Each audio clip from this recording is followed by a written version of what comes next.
Well, I'm here. My name is Eric Channing. I am one of the pastors here as well, along with Jared.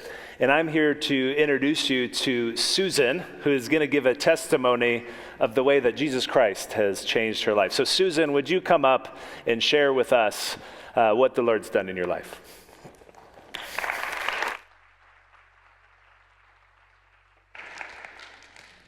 Okay, I'm really nervous. Get that out of the way. By all accounts, I had a pretty wonderful life. I had a wonderful husband, Tom. I had a cute little boy, Christopher, who's not so little anymore. I had a great job. I'm a flight attendant with American Airlines. And about the time that Christopher was starting school, I decided that I was going to do the Vegas all-nighter, which is a horrible trip. But I did it because I wanted to be home with him. During that trip, I met a coworker, and her name was Paula. And Paula was very genuine. She was kind, she was nice to the people, couldn't figure that out. Anyway, we ended up, when we would get to Las Vegas, we had some sit time, and she was always reading something or listening to something. And so one night I just asked her, I said, what are you reading? And she said, the Bible. And I went, oh, can't believe I asked her that question, because I didn't want to hear it. I didn't want to hear about God. I didn't want to hear about church. I didn't want to hear anything. Surprisingly, she didn't say anything to me. So then I was mad. Eventually I would ask her, I said, what is in that book that is so intriguing? And this started a conversation.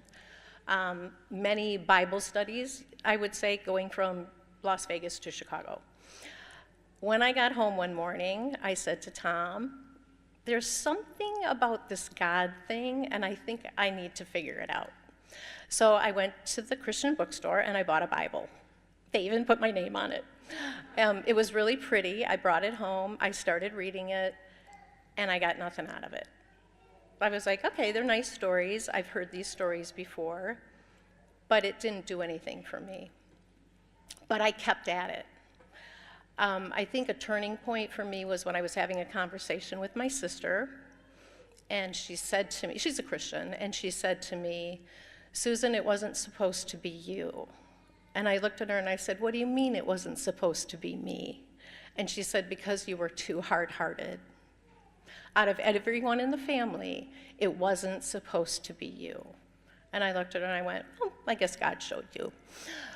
She took me to an Easter production, and when I saw Jesus on the cross, I think the verse that everybody sees is John 3:16 at the football games.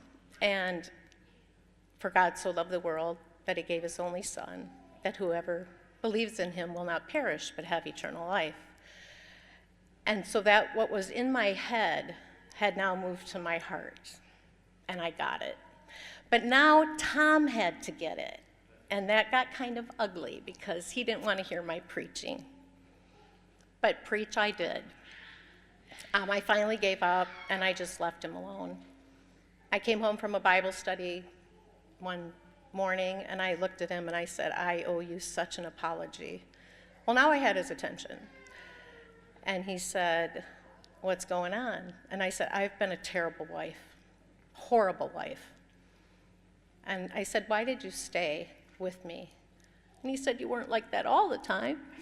But eventually it was such a dramatic change that Tom did come to know the Lord. And thank goodness he did, because a year later he would suffer a brain aneurysm and a massive stroke. And it should have taken his life. He was 36 years old. I was 34. Christopher was 7.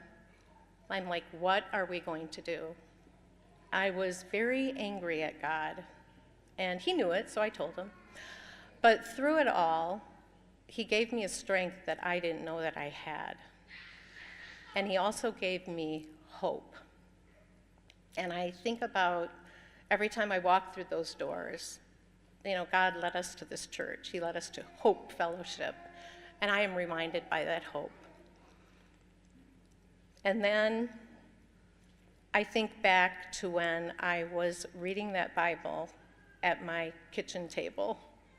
And I just kept at it, and I just kept at it, even when I wasn't getting anything out of it. And Jeremiah 29:13 says, if you seek him, you will find him, if you seek him with all of your heart. And I did. And that is the truth, because I'm living proof of that. So, to God be the glory.